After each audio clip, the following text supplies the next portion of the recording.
Hi guys, BN Golf here.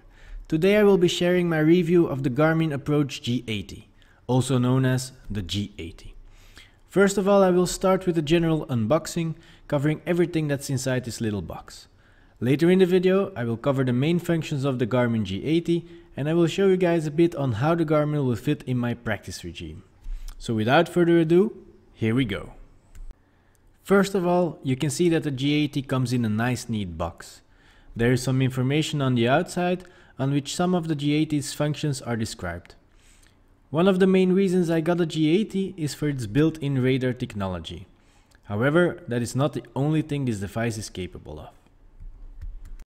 It also has several practice modes and games, which we will discover later on in the video. Now let's discover what's inside the G80's box. If I can get it open, that is. Come on. There, I succeeded.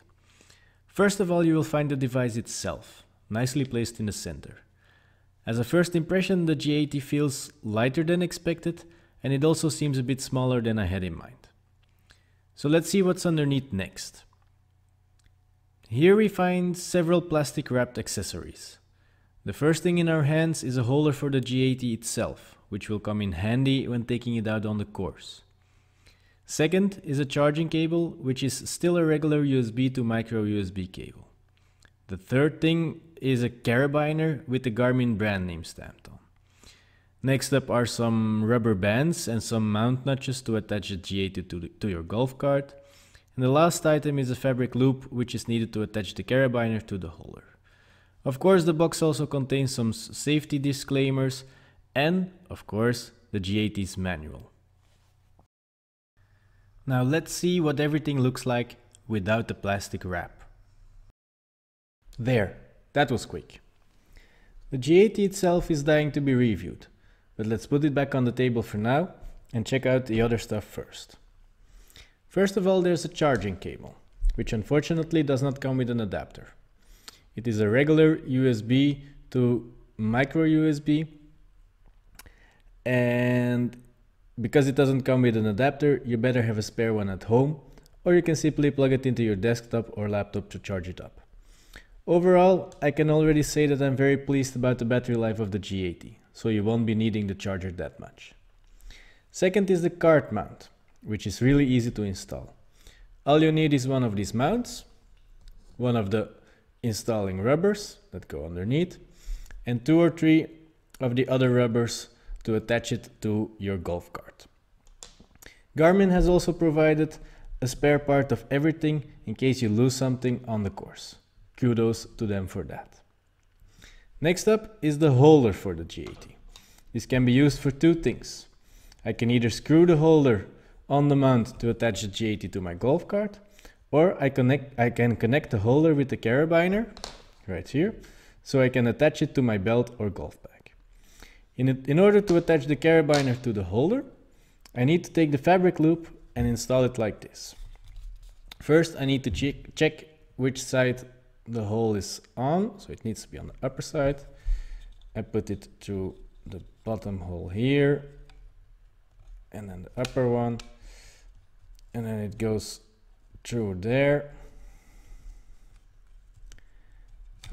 And we're ready. Next, you can take the carabiner and you just put it through the loop right here, and there's that. Nice and sturdy. Of course, in the end, I can slide my precious G80 in and out of the holder. When it clicks, I can rest assured that the G80 will never fall out of the holder. Now, let's clean this mess up and finally start with reviewing the G80 itself. There, I have cleaned the mess I made, if only it was that fast in real life. Now we can take a closer look at the G80. Starting up the G80 takes a bit of time, so I will quickly share some more details. For one, the G80 has a 15-hour battery life, which I can confirm after some testing. Also, the touchscreen measures a good 3.5 inches diagonally and is pretty much water resistant, which is great for the many rainy days here in Belgium. The Garmin G80 also connects with the Garmin Golf app, which has some nice extra features. There. Here we have the main screen, or the starting screen if you want to call it, of the device. As you can see, there are 5 different selections I can make. Start a new round, warm up, tempo training, target practice, and virtual round. The first one is to start a new round. So let's say I'm going to play around at my home club, which is Klædal. So I select Klædal. I will be playing of the white tees, and there we have it. Here you can see the first hole at Klædal. The distance to the front, middle, and back of the green are shown on top. And I can also tap this little flag in the right corner right here, which brings us to the green view. You can see the flag in the middle, but I can also tap and drag this flag to wherever I think or believe the flag is located on the green. While I do that, you can see that the distance towards the flag changes in the top of the screen. To go back, I simply press in the same corner again, and we're back to the first screen. Another function here is when I tap the screen, I can bring in some sort of zoom function, which can measure the distance from where I'm at towards some hazards, like this bunker here, for example, which I know I need to carry to be safe in the fairway. So if I want to carry it, it says it's about 197, 198 meters to at least carry that bunker, which is about 218, 220 yards. Also, if I get there, I have a good 259 meters left to the middle of the green. To go back, I simply press here. To end the round, I can just press there and then end the round. Okay. Personally, I probably won't be using the round function a lot, as I got the Garmin G80 mainly for training purposes. The next 4 functions on the screen, the warm-up, the tempo training, the target practice, and the virtual round, are the reasons why I got a G80. First of all, the warm-up function can be selected by pressing the screen, like this. I'll end it again. Or by the quick key on the right of the screen. If I press this, we immediately go to the warm-up function. I will share some more details about this function while I show you how it works when hitting some golf balls on the driving range. I will be hitting a 54-degree wedge, a pitching wedge, an 8-iron, a 6-iron, a 4-iron, my 3-wood, and finally my driver. When the warm-up function is active, you just need to place the G80 on top of a ball and place it about 30 centimeters to the side of the golf ball. The 2 lasers, one on top and one on the bottom of the screen, will measure the club head speed, the ball speed, and my swing tempo. The smash factor will also be calculated, as it is the correlation between the ball speed and the club head speed. A good smash factor differs for every club, but for a pitching wedge, a very good smash, for example, is 1.20, while for a driver, a smash factor of 1.50 is considered to be awesome.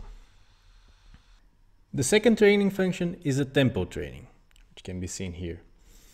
I haven't really tested this out yet, but it might help to get my tempo in a more consistent and repeatable rhythm.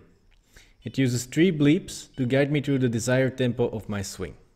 You can also select different tempos to whichever you like. For example, Pro Slow, but also Pro Medium, Pro Fast. It might be useful, but it also might be annoying to other people on the driving range.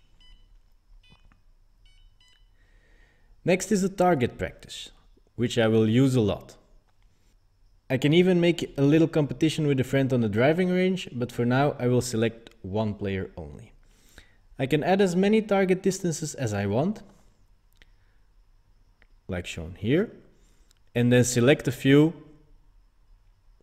or deselect a few which I want to train on. So for now I select 100 meters, 120 meters and 150 meters.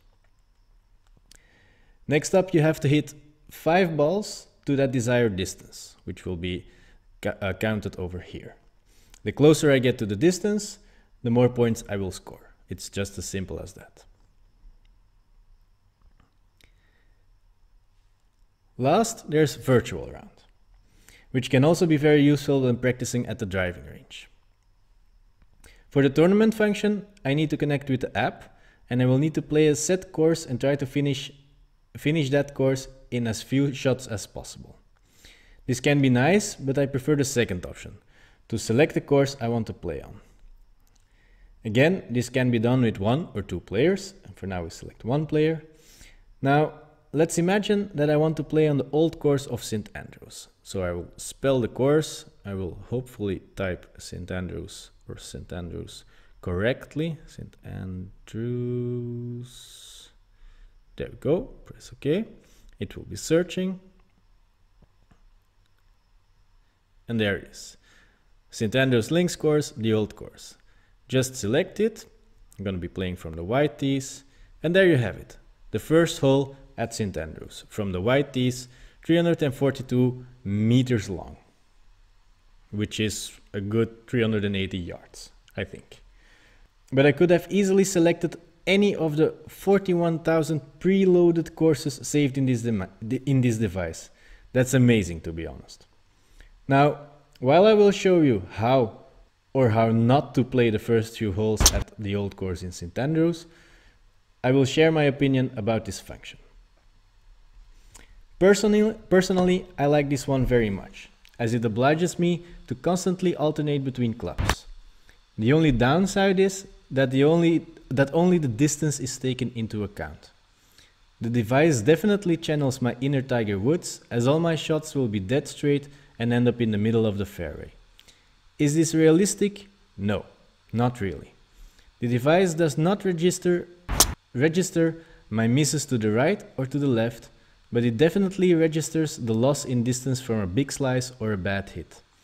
For example, I can confirm that the G80 shows a further distance for a good hit 5 iron than for a mediocre or bad hit 4 iron. And this in itself is pretty spectacular for a €500 device, which is approximately 420 British pounds or $550. The point of the G80 is also not to replace or compete with the TrackMan, which costs €20,000 or even more. But again, train and challenge myself to hit certain distances, or to keep practice fun and interesting. It is still up to myself to try and do that as straight as possible.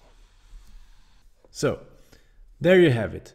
This was my review about the Garmin G80. And in all honesty, I really like this device. It keeps my training at the driving range interesting. It pushes me to try to aim as close as possible to certain targets. I can play over 41,000 different courses around the world. I can train on my home club. I can train on the old course of St. Andrews. I can train almost everywhere. So would I advise this device to someone else? Yes, definitely. It will probably be great for players who will just use it as a GPS device on the course, but it most definitely makes a difference as a training aid to lower your handicap and to start enjoying golf a lot more again. So guys, thanks for watching. This was BN Golf, and I'll see you next time.